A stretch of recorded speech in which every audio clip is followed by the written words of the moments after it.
Let's get more now with our South West England reporter, Jeff Moody, who joins us live from Portland. And, Jeff, we remember that process, of course, down at Falmouth when it was refitted and checked through. But clearly, the concerns about the design for fire routes and fire escapes.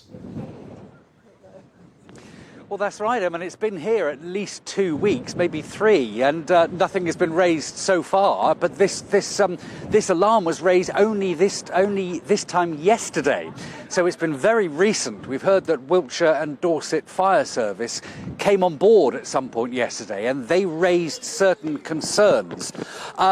We're now told that the first of the asylum seekers will come later this week. So whatever the problems are on board, and we're hearing that the corridors were too narrow for the sheer number of people, the fire escapes weren't adequate, the smoke alarms weren't adequate, whatever those problems, what we can surmise from that is that they're not serious enough to halt the entire operation. It is going ahead either tomorrow or in the next few days. And the people of Portland are out in force, as they have been over the last weeks and months. 2 of the campaigners are with me now on a very windy hilltop looking down over the barge. Lorraine, you've been out in all weathers. What a summer we've had. You and I have been out on the campaign trail for quite some time now. Yes, we have. And you're here today and you'll be here again tomorrow. Yes.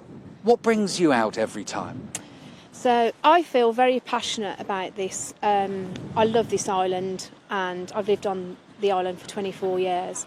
And I just feel very passionate about that it's all gone about it the wrong way, the way that the barge has been bought here, that there's been no consultation with any of the islanders, and it's all been done very underhand. So I've just taken it upon myself with my mum to just want to get it out there that people have got a voice, you know, on Portland and Weymouth and Dorset, because we're not being heard and listened to by anybody else. So for you, it's the injustice of this, that it's been hoisted upon you, as it were, without anybody asking if it was okay, asking what you felt about it. Yeah, definitely. It was just put here. Lots of people aren't in a position to actually speak out or want to speak out.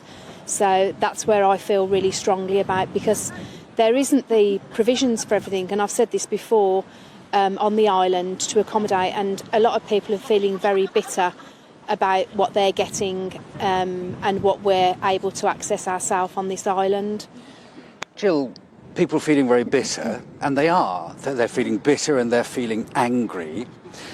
Add into that mix a group of asylum seekers that will be here possibly tomorrow.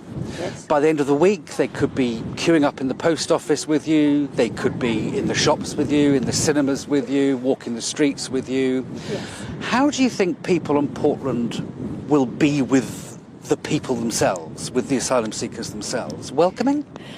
Do you know what? I think Portland people have always been very welcoming, and I think they will try really hard to welcome these people here. It will be a case of see how they treat us, and if they behave themselves here, then I'm sure they'll be very welcome.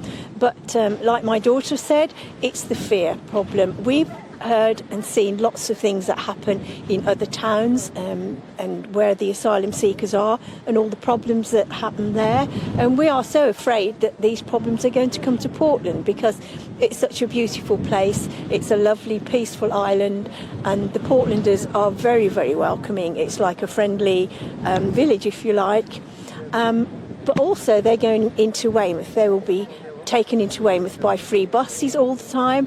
And so it's the middle of the tourist season, and because of different cultures, I think it might cause a few problems down there, where if the weather changes and people are on the beach in their skimpy clothes, I think it might be a little bit of the problem. Obviously the men are going to be quite interested in the tourists, but the tourists will feel intimidated, and that's another worry, because it is our tourist trade, and we're here to, like we've said before, to bring the voice of Portland and Weymouth and Dorset, so that everyone can speak out and let them have their say. We will be here again tomorrow when they come on board, and so if anyone wants to come along and let us hear their voices, they'll be very welcome. Yeah. Okay, thank you both very much. And of course, the slight danger of that is that we assume that these people are a certain type of people. We just do not know who they are, and that's part of the problem.